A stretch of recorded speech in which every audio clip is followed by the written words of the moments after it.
नमस्कार, मैं हूं प्रभाकर मणि तिवारी। आप देख रहे हैं मेरा ये खास कार्यक्रम पॉलिटिक्स विद प्रभाकर। आज एक बार फिर चर्चा 19 दिसंबर को होने वाले कोलकाता नगर निगम चुनाव की। आज इसके लिए चुनाव अभियान खत्म हो गया, लेकिन सबसे बड़ी विपक्षी पार्टी होने के बावजूद बीजेपी 144 में से आधी सीटों पर भी प्रचार नहीं कर सकी, जैसा उसे करना चाहिए था, जैसी उससे उम्मीद की जा रही थी।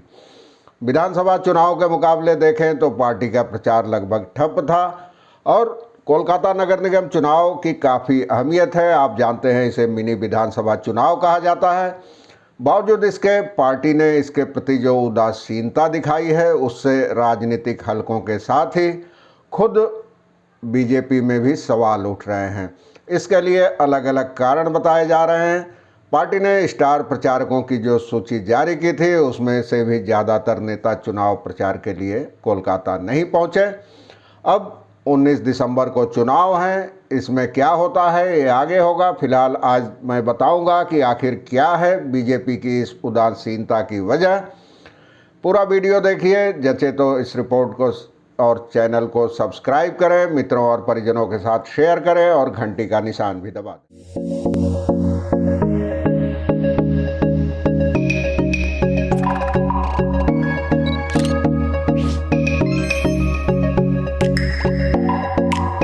जैसा कि मैंने आपको बताया, चुनाव अभियान खत्म हो चुका है शुक्रवार शाम को, लेकिन बावजूद इसके बीजेपी खेमे का वैसा उत्साह और वैसी सक्रियता देखने को नहीं मिली जैसे पहले के चुनाव में मिलती रही है। 2015 में बीजेपी के पास राज्य में 1 विधायक थे और 2 सांसद थे महज। आज 70 विधायक हैं और 18 सांसद हैं। बावजूद इसके कोलकाता नगर निगम चुनाव में उसकी सक्रियता बेहद कम है 2015 के मुकाबले। पार्टी के ही एक गुट का मानना है कि 2015 में पार्टी का चुनाव अभियान काफ़ी ज़ोरदार था, लेकिन इस बार उसका चौथाई हिस्सा भी देखने को नहीं मिला है।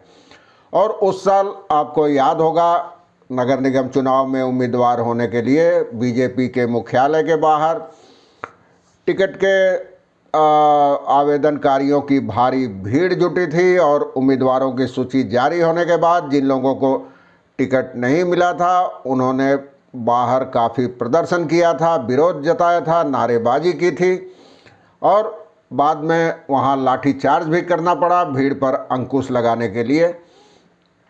तो उस समय काफ़ी ऐसा हुआ था। बीजेपी ने, हालांकि इस बार कोई ऐसा नहीं हुआ, कुछ नहीं हुआ और बीजेपी नेताओं ने भी लाठी चलाई थी। प्रताप बनर्जी तत्कालीन नेता, इस बार पहले तो जब कोलकाता नगर निगम चुनाव का ऐलान किया गया तो बीजेपी दफ्तर के बाहर टिकट के इच्छुक लोगों की भीड़ भी देखने को नहीं मिली। ये हैरत भरी बात थी।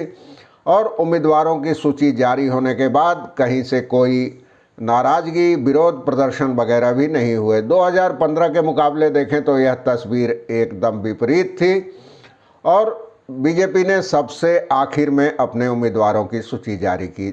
महज नामांकन दायर करने से 2 दिन पहले बीजेपी की सूची जारी हुई और इस बार चुनाव अभियान को लेकर भी कहीं कोई सक्रियता नहीं मिली, जैसा कि मैंने आपको बताया।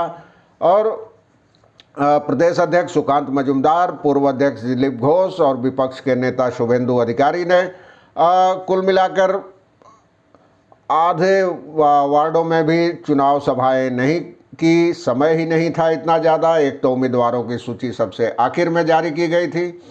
बीजेपी ने बताया था कि स्टार प्रचारकों की सूची में केंद्रीय मंत्री स्मृति ईरानी, गिरिराज सिंह और रामकृपाल यादव, सुभाष सरकार, शांतनु ठाकुर जैसे नेता चुनाव प्रचार के लिए आएंगे,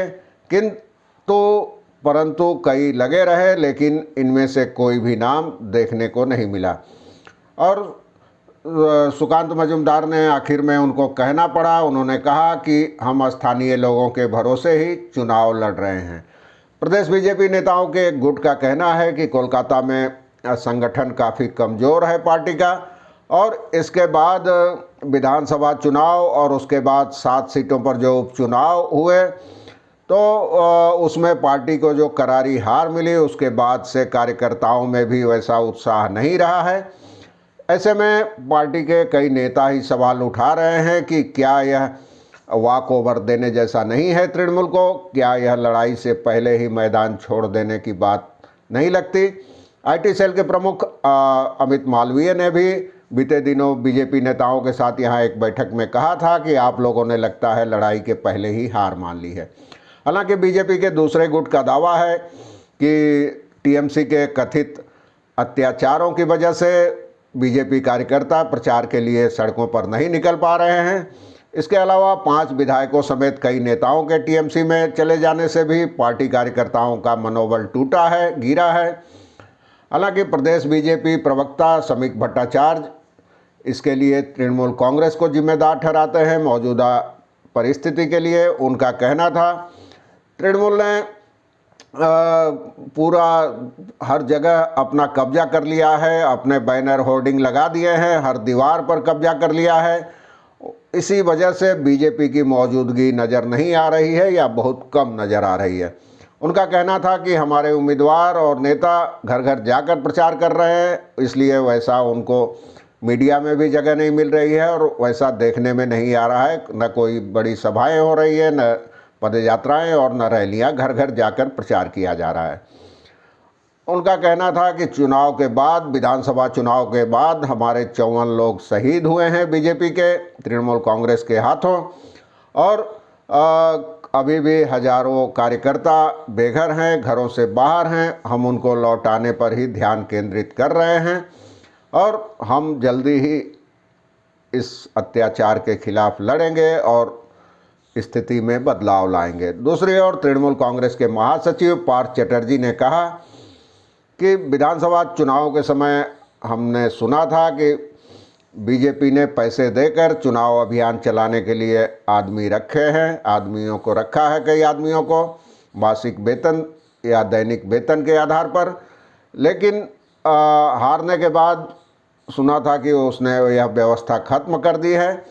दरअसल अगर चुनाव जीतना है, राजनीति में प्रासंगिक बने रहना है, तो पूरे साल आम लोगों के साथ खड़ा होना होगा।